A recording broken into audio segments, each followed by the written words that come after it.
Welcome to Telangana వెలుగు. నేను మీ రాజు. అఘోరి మళ్ళీ సూర్యాపేటలో కలకలం రేపింది. ఈ మధ్య కాలంలో ఎవ్వరు తనకు అడ్డొచ్చినా వారికే రిస్క్ అన్నట్టుగా కూడా డైరెక్ట్ గా దాడి చేయడం అనేది జరుగుతుంది. సో మరి అక్కడ జరుగుతున్నటువంటి పరిస్థితుల సంఘటన అనేది మనకి తెలియట్లేదు. కాకపోతే ఎవరు వచ్చినా కూడా వారి పైన తన దగ్గర ఉన్నటువంటి ఆయుధాలతో దాడి చేస్తుందంటూ కూడా వార్తలు వస్తున్నాయి. అలాగే సూర్యాపేట జిల్లాలో అర్ధరాత్రి అఘోరి అల్చల్. సూర్యాపేట జిల్లా ఉండ్రుగోడ్లో ప్రత్యక్షం. గతంలో చూసినాం. వేములవాడ సంబంధించి కూడా వివాదాస్పద వ్యాఖ్యలు చేయడం అనేది జరిగింది.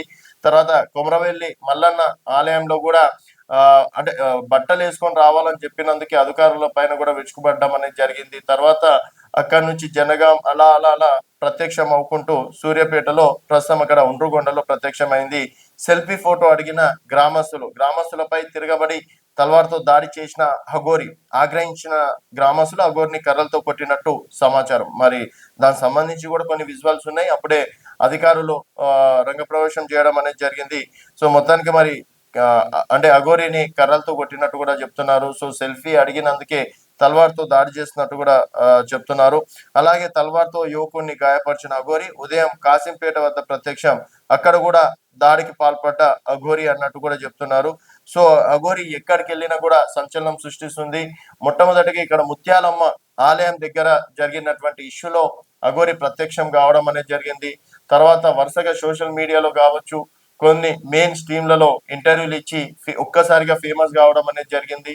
తర్వాత శంషాబాద్ లో జరిగినటువంటి 2 దేవాలయాల ధ్వంసంలో కూడా అఘోరి సీరియస్ అయినట్టు కూడా తెలిసింది. ఆ మధ్య కాలంలో ప్రభుత్వం పైన కూడా విరుచుకుపడ్డది. తర్వాత మళ్ళీ కట్ చేస్తే మళ్ళీ వాళ్ళ సొంత గ్రామంలో అఘోరి అక్కడ ఒక ఆలయం నిర్మిస్తున్నట్టు, తర్వాత అక్కడ పూజలు చేస్తున్నట్టు కూడా అది తెలిసిన విషయమే.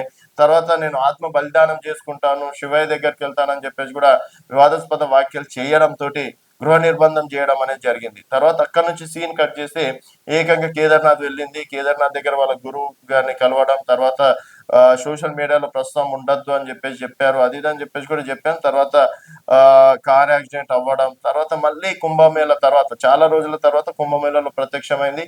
కుంభమేళలోకి సంబంధించి ఒక సమాజానికి సంబంధించి కొన్ని వివాదాస్పద వ్యాఖ్యలు చేయడం అనేది జరిగింది. తర్వాత మళ్ళీ ఆ కుంభమేళ నుంచి కొమరవెల్లి మల్లన్న దేవాలయంలో ప్రత్యక్షమైనట్టు కూడా తెలుస్తుంది. మరి అఘోరి ఎపిసోడ్ ఎంతవరకు వస్తుంది అనేది వేచి చూడాల్సిన విషయం. చూస్తూనే ఉండండి తెలంగాణ వెలుగు.